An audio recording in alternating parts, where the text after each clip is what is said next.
Assalamualaikum warahmatullahi wabarakatuh. Perkenalkan, saya Siti Wakia dengan NPM 201506128 dari kelas PSDIC.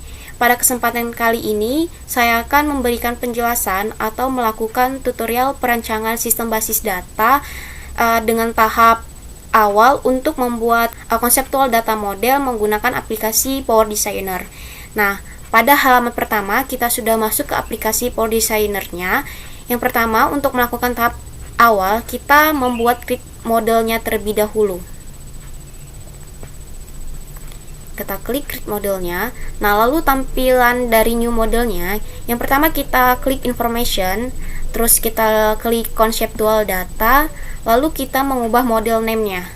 Nah, jadi karena pada perancangan ini saya ingin melakukan tugas dari percobaan 2 conceptual data, maka model name-nya saya berikan nama percobaan 2 conceptual data atau disingkat sebagai CDM.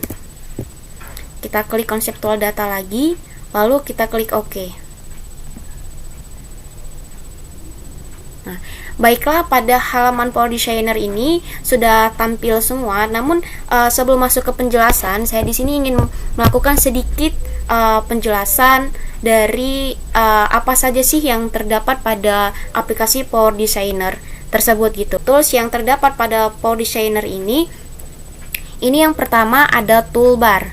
Nah, yang mana sih yang toolbar itu? Jadi toolbar itu ini nih, yang terdiri dari file, edit, view, model, simbol, ini namanya toolbarnya. Jadi toolbar ini merupakan sekumpulan tools yang membantu dalam pengolahan aplikasi. Nah, jadi ini nih untuk toolbarsnya. Lalu yang kedua itu ada namanya tab bar. Nah, jadi tab bar itu ini nih bagian repository-nya di sini. Terus diagram ini nih, ini namanya tab bar. Jadi tab bar ini merupakan penanda diagram dari project yang sedang aktif atau pernah dibuka sejak aplikasi dibuka saat ini. Nah, jadi kalau seandainya kita buka konseptual data, nah berarti dia tuh keluar nih, ini namanya tab bar. Jadi tapi kita menggunakan di bagian yang ini, kita keluarkan dulu. Nah, ini namanya tab bar. Nah, selanjutnya ada namanya object browser. Nah, jadi object browser ini di bagian ini namanya object browsernya. Jadi object browser ini dia merupakan daftar model yang telah dibuat. Nah, ini namanya object browser. Selanjutnya ada di bagian sebelah ini namanya toolbox. Nah, jadi toolbox ini dia tuh berisikan tools untuk membantu dalam pembuatan skema model. Jadi dalam toolbox ini terdiri dari standar, ada konseptual diagram, ada free symbol, ada free defined simbolnya juga. Terus yang terakhir bagian ini merupakan canvas project. Canvas ini kayak suatu tempat yang digunakan untuk melakukan meletakkan diagram yang akan kita buat. Ini namanya canvas. Nah, baiklah, setelah kita menjelaskan tools yang ada pada Power Designer, selanjutnya kita akan melakukan pembuatan perancangan konseptual data modelnya. Jadi langkah pertama untuk membuatnya, di sini kan sudah ada toolboxnya nih. Nah, jadi toolboxnya ini kita pilih di bagian konseptual diagram ini, kita klik bagian entity-nya. Bagian entity kita tarik, terus kita klik di sini, kita tambahkan lagi. Karena pada percobaan kedua itu kita membuat perancangan sistem peminjaman buku, jadi untuk entity-nya itu ada 4 yang kita butuhkan. Ketiga, ini yang keempat. Oke, kita tarik dulu, kita susun.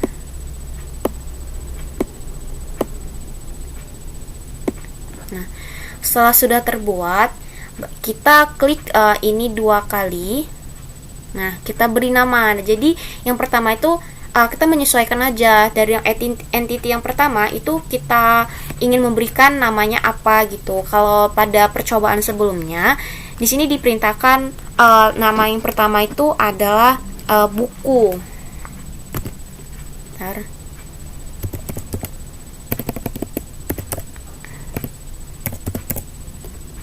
Buku.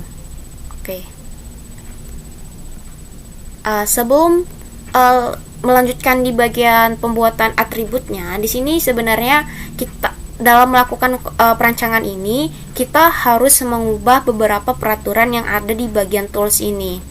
Nah, jadi tahap awal kita tuh harus mengubah sedikit pengaturan pada pembuatan perancangan sistem basis data ini di bagian model optionnya.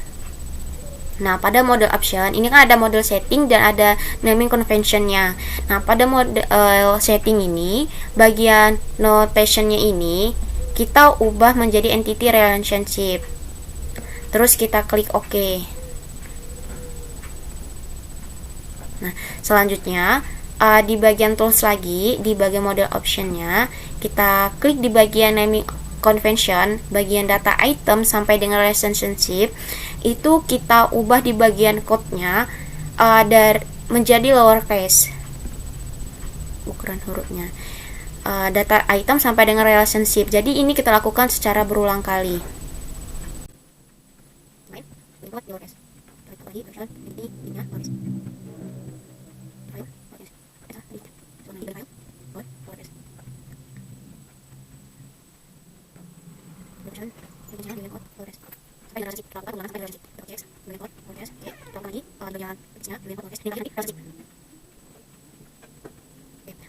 Oke. Baiklah, karena sudah kita atur pengaturan di bagian toolsnya, kita lanjutkan. Yang pertama ini kita buat penamaan buku. Selanjutnya yang kedua ini adalah kita ubah namanya menjadi jenis buku.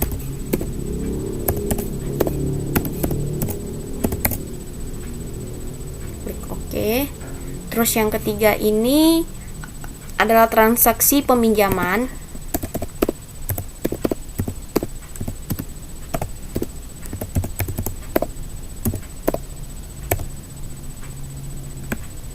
Dan yang keempat ini adalah pegawai.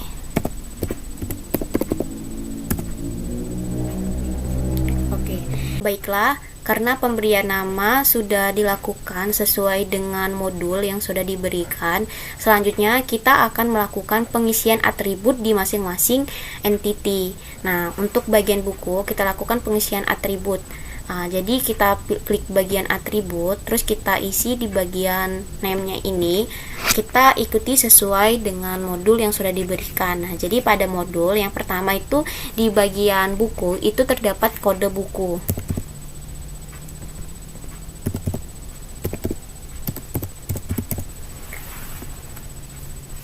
Terus yang kedua itu terdapat judul buku. Yang ketiga itu ada pengarang.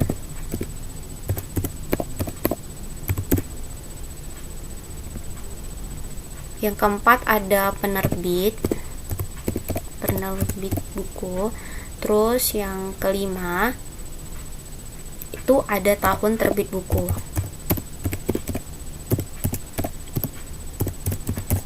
Selanjutnya kita melakukan di bagian data kita ubah, karena pada bagian kode buku itu menggunakan tipe datanya integer, kita klik OK.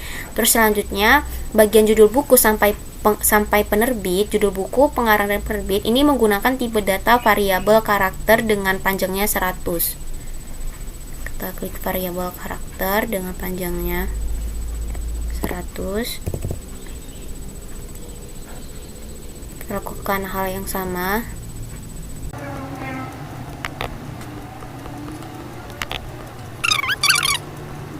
Nah, selanjutnya untuk bagian checklist ini kan yang pertama M ini kan adalah mandatory. Terus yang P ini adalah primary identifier-nya. Terus yang D ini adalah display-nya. Jadi kalau di bagian kode buku itu untuk bagian mandatory dan primary-nya itu di checklist semua. Dan selanjutnya judul buku sampai dengan tahun terbit itu sudah menggunakan display. Bagian displaynya ini di checklist semua. Dan bagian domain ini belum bisa kita klik ya, karena kita belum menambahkan domainnya. Jadi untuk kita langkah selanjutnya akan membuat domainnya terlebih dahulu. Kita klik OK. Nah, cara untuk membuat domainnya, kita ke bagian percobaan 2 CDM, kita klik, terus kita pilih new bagian domain. Nah, di sini domain pertama kan kita sudah menambahkan tipe data integer. Jadi kita ketik integer.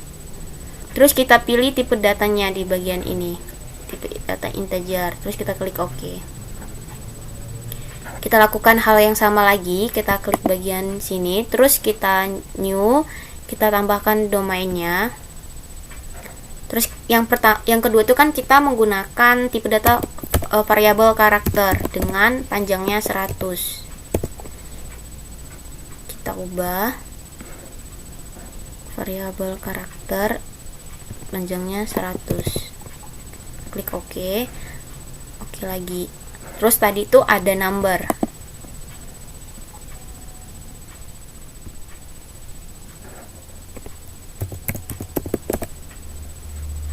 Di datanya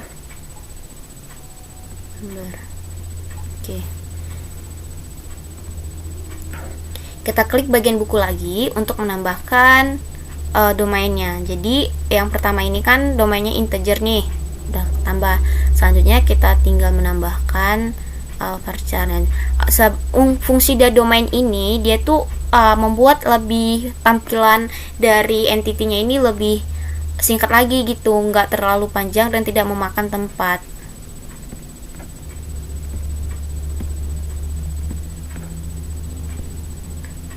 Terus ini number. Oke, kita klik OK. Jadi kan di sini. Nah, selanjutnya untuk bagian jenis buku kita isi atributnya. Yang pertama, atribut dari jenis buku ini ada ID jenis buku.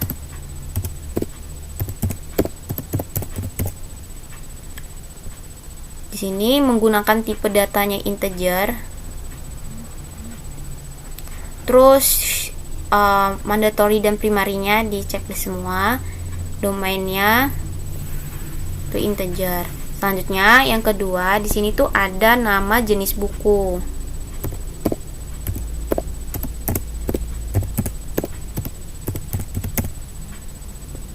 Di sini sama dia menggunakan variabel karakter dengan panjangnya 100. Oke. Terus ininya tuh share. Jadi kan. Terus untuk transaksi peminjaman kita lakukan hal yang sama, kita isi bagian namanya. Kalau untuk transaksi peminjaman itu terdapat kode pinjam.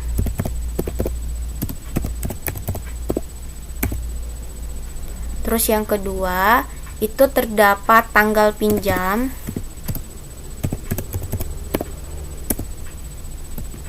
Yang ketiga itu terdapat tanggal kembali.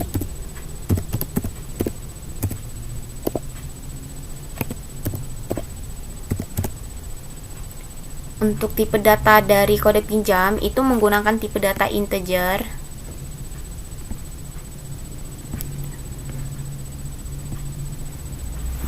Oke. Terus untuk tanggal pinjamnya itu menggunakan tipe data date.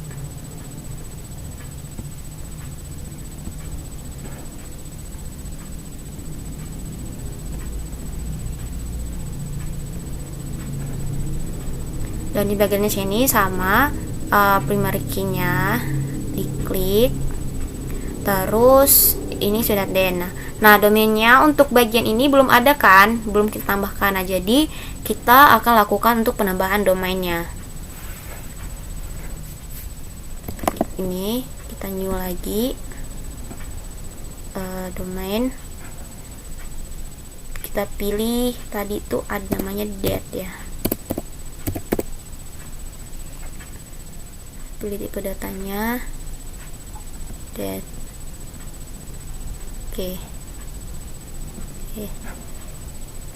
Sini lagi bagian atribut, ini integer. Terus yang tanggal pinjam dan tanggal kembali itu adalah date.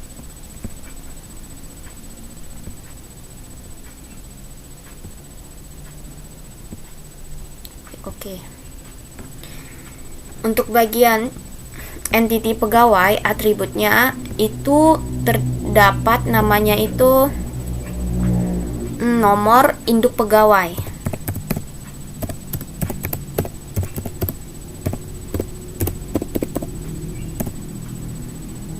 Dan ini menggunakan tipe data integer.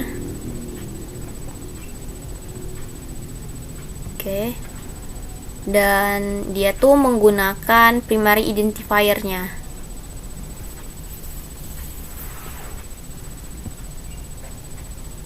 Oke. Baiklah, karena di bagian ini sudah selesai, jadi langkah selanjutnya kita akan menyambungkan buku ke jenis buku menggunakan relationship atau relasi. Nah, jadi untuk mengambil relasi, kita pilih di bagian sini konsep diagram, ini relasi, kita tinggal tarik, terus kita letakkan di sini, kita tarik ke bagian sini. Nah, selanjutnya setelah dari buku ke jenis buku, ada buku ke transaksi peminjaman. Jadi dari buku ke transaksi peminjaman. Selanjutnya dari transaksi peminjaman itu ke pegawai, ke bagian pegawai. Baiklah, jadi selanjutnya kita akan melakukan pemberian nama. Nah, jadi di bagian relationship yang pertama ini kita ubah namanya itu menjadi jenis buku.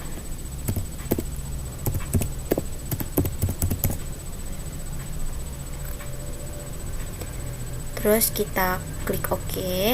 Nah, udah kan? Terus selanjutnya yang kedua ini itu kita namain transaksi pinjam.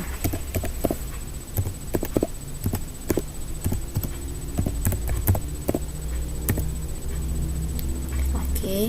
Terus yang ketiga ini kita pemberian namanya pegawai catat peminjam.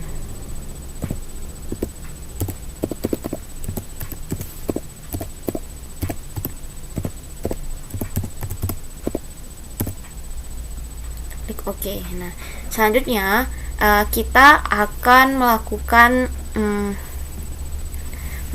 pengubahan di bagian cardinality-nya. Nah, jadi di bagian cardinality-nya untuk buku ke jenis buku ini itu cardinality-nya itu menggunakan apa gitu. Di sini kan terdapat pilihan ada one to one, ada one to many, money to one, dan money to money. Nah, jadi cardinality buku ke jenis buku itu menggunakan money to one. Di bagian ini money to one banyak ke satu gitu. Nah, jadi untuk bagian role name-nya ini dia tuh menggunakan mandatory kita klik, terus selanjutnya kita klik OK ya kan. Nah, ini merupakan tandanya.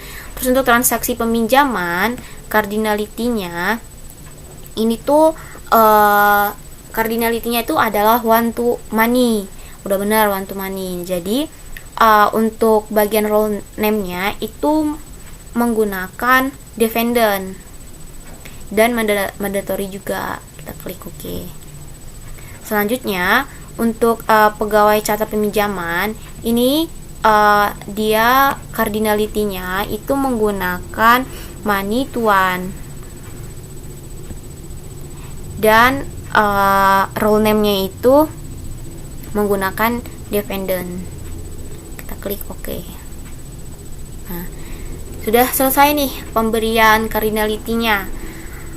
Kalau apabila sudah selesai, mungkin ya ini saja yang bisa saya lakukan dalam perancangan sistem basis data, yaitu pada percobaan 2 membuat perancangan konseptual data model dari transaksi perpustakaan peminjaman buku gitu. Jadi terdapat entity-nya itu ada 4, yaitu buku, jenis buku, transaksi peminjaman, dan pegawai. Pada langkah awalnya kita sudah membuat entity-nya, sudah menambahkan atribut, kita menambahkan domain, terus kita melakukan penghubungan relasi sampai dengan cardinality-nya. Mungkin ini saja yang dapat saya jelaskan. Saya ucapkan terima kasih. Wassalamualaikum warahmatullahi wabarakatuh.